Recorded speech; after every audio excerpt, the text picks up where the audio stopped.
Life is an interior journey. Circumstance, people, and the world are a formidable and prodigious distraction. Life does not happen outside you, it happens inside you. Your fears, your cravings, your loneliness, your need to be seen, your need to win, your need to be loud, all of that is internal.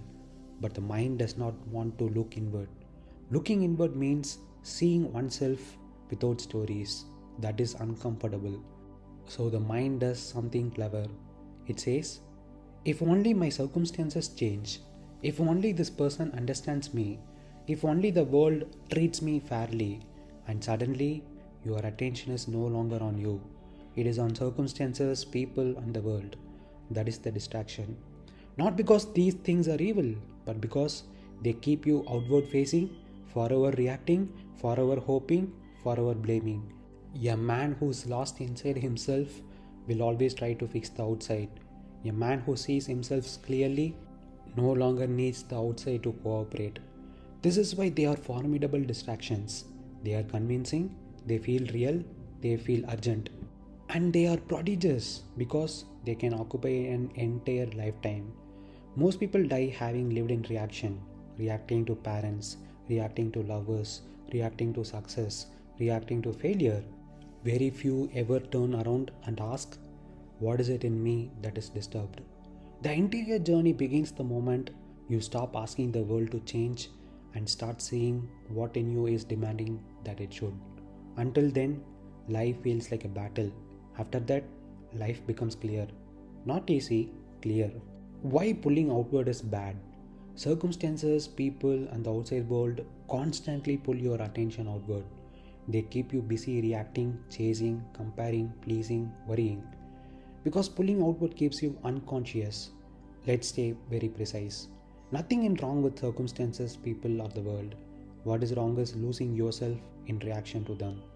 When attention is pulled outward, you are reacting, not seeing. You are chasing, not understanding. You are comparing, not standing. You are pleasing, not being.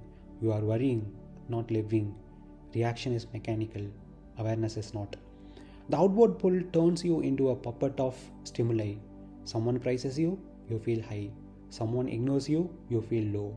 Money increases, confidence rises. Money drops, fear appears. Notice this carefully. Your inner state keeps changing based on external movement. That means you're not free. A free man is not one who controls the world. A free man is one whose inner state does not depend on the world. The outward pull is dangerous because it gives the illusion of progress. I am busy, I am improving, I am fixing things, but inwardly, nothing is seen. So patterns repeat, same relationships, same anxieties, same cravings, just in new forms. Why is this bad? Because life passes. And instead of knowing yourself, you spend decades managing reactions. The interior journey is not about withdrawal or renunciation. It is about regaining attention. When attention is inward, you see desire arise, you see fear arise, you see comparison arise, and the moment you see, it loses power. Outward pull keeps you asleep, inward seeing wakes you up. That is the difference. Not moral, not spiritual, mechanical versus conscious. Why is this bad? Because life passes, and instead of knowing yourself, you spend decades managing reactions. When I say life passes, I mean something very literal. Your body ages, your energy declines, opportunities close, people disappear, death moves closer quietly without drama. That happens whether you are conscious or not. Now look at how most people live during this passing. What does managing reactions mean? It means your life is spent doing things like calming yourself after someone upsets you, motivating yourself when you feel low, distracting yourself when you feel empty, justifying yourself when you feel insecure, suppressing desire when it feels wrong, chasing desire when it feels right. Notice something important. You are never asking where these reactions come from. You are only trying to handle them. That is management. It's like having a leaking pipe and mopping the floor every day, but never looking up to see the crack. So life becomes emotional regulation, coping strategies, productivity hacks, self-improvement cycles, busy, exhausting, endless. What does knowing yourself actually mean? It does not mean having opinions about yourself, telling a story about your past, labeling yourself as confident, spiritual, ambitious, broken. Those are still thoughts. Knowing yourself means seeing your inner machinery in real time, seeing how desire arises before you act, how comparison appears before insecurity, how loneliness turns into craving, how fear disguises itself as logic. Not philosophically, not later as it happens. The moment you see this clearly, something strange occurs. The reaction completes itself without controlling you. Not because you fought it, not because you improved yourself, but because awareness interrupts the mechanical loop. Why is this not renunciation or withdrawal? Because you are not escaping life. You still work, you still talk, you still train, you still desire. But now, your attention is not hijacked. Your identity is not entangled. Your worth is not on the line. Outward action continues. Inward confusion reduces. Renunciation says, I will avoid the world.